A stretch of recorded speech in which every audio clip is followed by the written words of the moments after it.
여러분 안녕하십니까? 문화, 심리, 사회, 연애 현상을 알려드리는 상담 심리학 박사 권영찬 교수입니다. 오늘 제가 방송이 끝나고 잠깐 쉬는데요. 제 방송 댓글에 많은 글들이 올라져 있습니다. 교수님, 공카에 잘못된 정보가 있는 것 같습니다. 라고 하는데요. 저는 그렇게 생각하지 않습니다.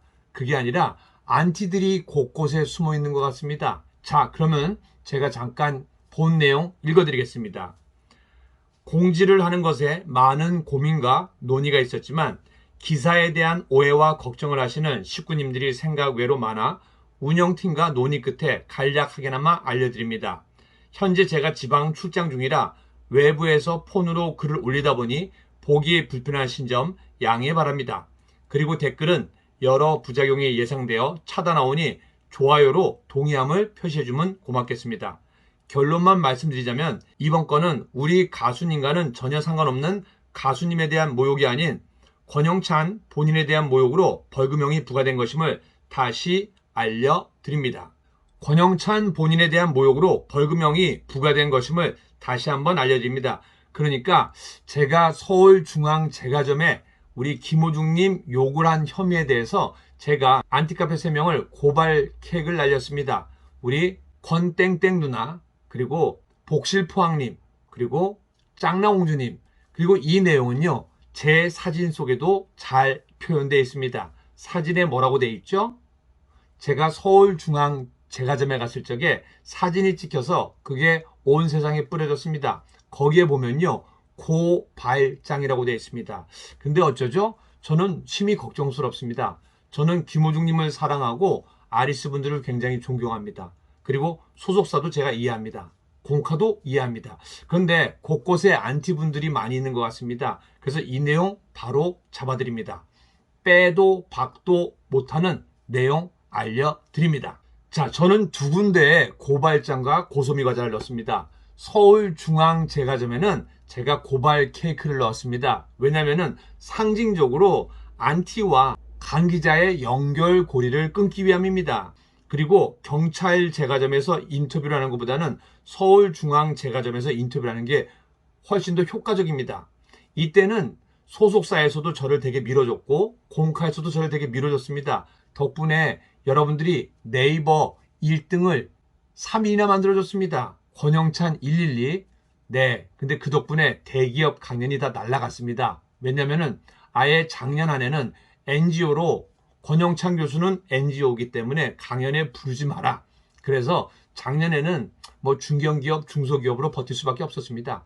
근데 올해가 바뀌고 권영찬은 NGO가 아니라 그냥 정당한 일을 한 거다라고 대기업에 보고가 올라갔다고 합니다. 덕분에 코로나19가 지금 잠잠하게 풀릴 이쯤에 대기업 강연을 무려 10개 정도 해서 너무나 감사합니다. 근데 이거 어쩌죠?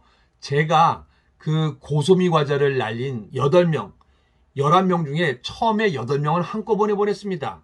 우리 진주에 있는 권땡땡 누나, 그리고 포항에 있는 복실포항 누나, 그리고 대구에 있는 짱나공주 누나, 그 외에 8분입니다.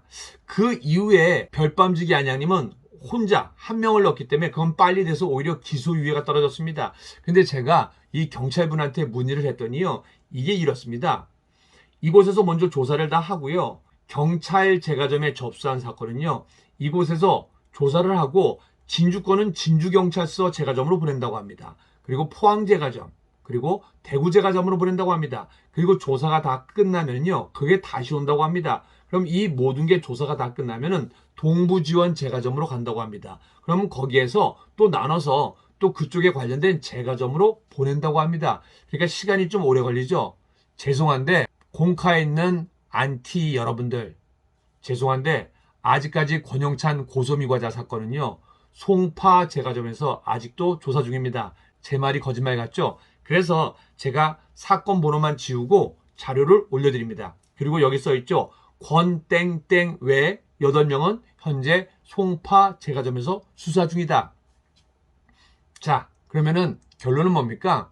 고발 3건과 고소미 11건을 했습니다. 그리고 고소미 과자 1건 중에 하나는 지금 제가 URL 주소를 찾고 있습니다. 저는 있는 그대로 말을 하는 사람입니다. 지금 현재 연예인 32년 차입니다. 그리고 대학 교수입니다. 그리고 11살과 8살 두 아이의 아버지입니다. 그리고 이제 대기업에서 컨설팅과 마케팅, 동기 강화, 상담, 심리, 조직 발달, 조직 활동에 대해서 강연을 하고 있습니다. 근데 제가 거짓말을 할 리가 있겠습니까? 뭐 살다 보면 제가 거짓말을 했다고 믿을 수도 있겠죠. 근데 이거 어쩌죠? 고소미 과자는 아직 진주지청에 가지도 못했습니다. 아직도 송파 제과점에서 조사 중입니다. 야, 이거 너무 오래 걸리는 거 아니에요? 그런데 다행입니다.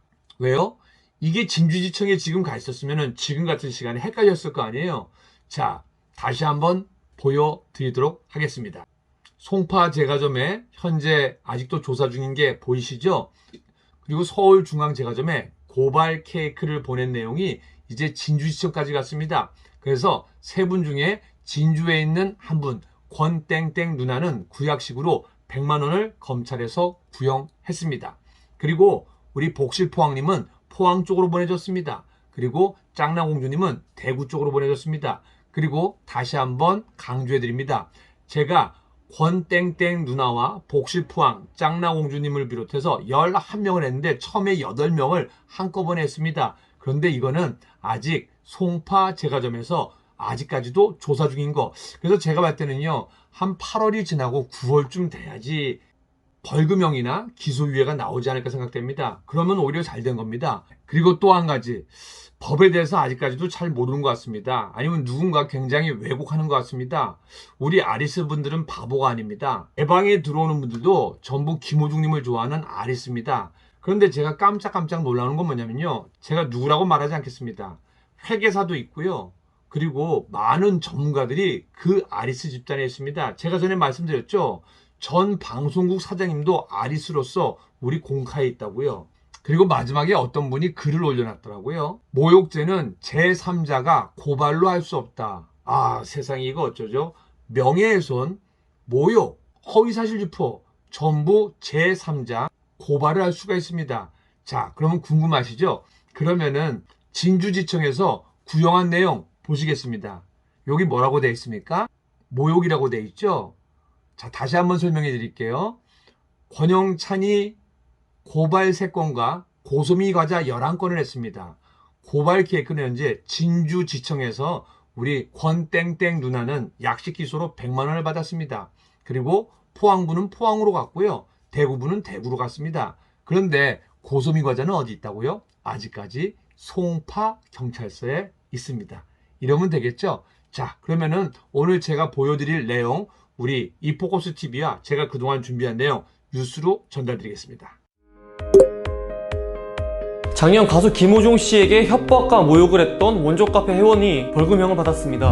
한국연예인 자살예방협회 소장이자 연예인 출신 상담 심리학 박사 권영찬 교수는 지난해 9월 온라인상에서 가수 김호중 굿즈를 훼손하고 각종 모욕을 가한 원조 카페 회원 K씨와 L씨, J씨 등을 서울중앙지검에 고발했는데요. 고발 직후 남대문 경찰서 형사계에서 1차 조사를 진행, 차원지검 진주지청으로 이관된 이후 진주경찰서에서 2차 조사가 진행됐습니다. 보안 수사를 거쳐 16일 오후 5시께 결과가 나왔습니다. 먼저 온라인상에 김호중을 죽이겠다며 살해 협박을 했던 K씨는 구약식으로 100만 원의 벌금형을 받았습니다. 다른 피고발인들은 대구지검, 포항지청, 서부지청으로 이관돼 조만간 확정될 예정입니다. 이번 일로 악플러들에게 경종을 울리게 됐는데요. 한국연예인 자살예방협회 소장으로서 적극적으로 나서 고발을 진행한 권영찬 교수 연결해 자세한 얘기 들어보겠습니다. 작년 9월에 제가 3분을, 일단은 K씨 누나는 김호중 씨의 눈을 어떻게 해서 믹서에다 어떻게 한다, 이거는 사실은 개인적으로도 이렇게 서로 얘기를 하더라도 그 모욕 혐의가 되는데, 이거를 온라인에 공표를 하고 모든 사람들이 보게끔 했거든요. 그래서 한국연예인 자살예방협회 소장으로서 이건 그만두면 안 되겠다라 생각해서 대신 1차 경고를 했었죠. 112 신고를 하면서 그렇게 하면 안 된다. 근데 그거를 무시하고 오히려 더 심각하게, 더 강하게 강도가 높아졌기 때문에 제가 어쩔 수 없이 서울중앙지검에 3분을 고발을 할 수밖에 없었고, 그게 남대문 경찰서 가서 일단은 조사가 됐어요. 그리고 진주지청으로 넘어가서 진주경찰서에서 조사를 했는데, 어제 오후 5시 한 20분쯤에 요즘에 다 문자로 오거든요. 물론 우편으로도 옵니다. 검찰 포탈 가서 해봤더니 그분이 100만 원 형이 확정됐고요. 물론 이제 그분이 재판을 원하면은 또 재판까지 갈 수 있는데, 보통은 재판을 안 가는 게 그분도 변호사를 쓴 것 같아요. 그래서 아마 그 선에서 해결될 것 같고, 나머지 이제 이란 분은 포항지청으로 그게 이관이 됐어요. 그럼 이제 거기 있는 검사분이 결정을 하는 거고, 이제 대구 서부지청으로 이관이 됐거든요. 그럼 거기에 검사분이 아마 어떻게 결정됩니다 하고 결정을 내리는 그 과정이었습니다. 그분들은 제가 10여 명을 제가 고소장을 냈었거든요. 그래서 그 중에 따로 한 분 낸 분은 벌써 나왔고요. 이제 그분은 저한테 이제 개땡땡이란 욕을 했는데, 그분 같은 경우는 범죄 사실이 인정됐으나 초범이었어요. 그리고 이제 그분이 반성한다는 걸 많이 내비쳤나 봐요. 그래서 앞으로는 악플을 안 달겠다는 조건으로 악플러 예방 교육을 4시간 정도 받는 조건으로 해서 기소유예를 당했는데, 뭐 굳이 무죄 유죄를 따진다면 유죄 쪽에 가깝기 때문에, 근데 그러한 것도 본인들은 무혐의를 받았다고 아예 온라인에서 막 모든 이야기를 다 풀어놨거든요. 기소유예는 무혐의 무죄가 아니라 오히려 유죄에 가깝고, 나중에 또 악플을 달면 가중처벌을 받는 일종의 그런 처음이니까 다음부터는 그러지 말아라고 하고 검찰에서 경고 아닌 경고를 내린 거죠. 그 나머지 분들은 제가 이제 전체 같이를 하다 보니까 요것도 좀 시간이 좀 오래 걸릴 것 같아요. 근데 그거 같은 경우에는 아마 결과가 나오면은 우리 K씨 누나 같은 경우는 또 거기에서 또 뭐 벌금이나 또 다른 게 하다 보면 그때는 가중처벌이 되지 않을까 조심스럽게 예견했는데, 그건 이제 제 생각일 뿐이고, 모든 거는 이제 검찰의 공이 돌아갔기 때문에 그분들이 알아서 해야 될 거죠. 기존에 이게 워낙 오랜 시간이 걸리고, 또 연예인들은 대중들의 사랑을 이제 먹고 자라는 직업이잖아요. 막상 만나서 또 뭐 고소를 취하해주고 그러다 보니까 이게 자꾸 재발이 되는 거거든요. 물론 잘못한 연예인들은 대중들의 센 매를 맞아야 될 수도 있습니다. 근데 그게 아니라면은 머뭇하더라로서 그 사람을 괴롭히거나 또 아무 이유가 없는데 그 사람을 괴롭히는 악플러들은 요번에 좀 경종이 돼갖고 아마 요게 오늘 또 많은 언론에 나간 걸로 알고 있어요. 그래서 그분들에게 좀 경종이 돼서 아마 조심을 하라는 그런 주의장이 되지 않을까 생각됩니다. 지금까지 이포커스 곽도훈 기자였습니다.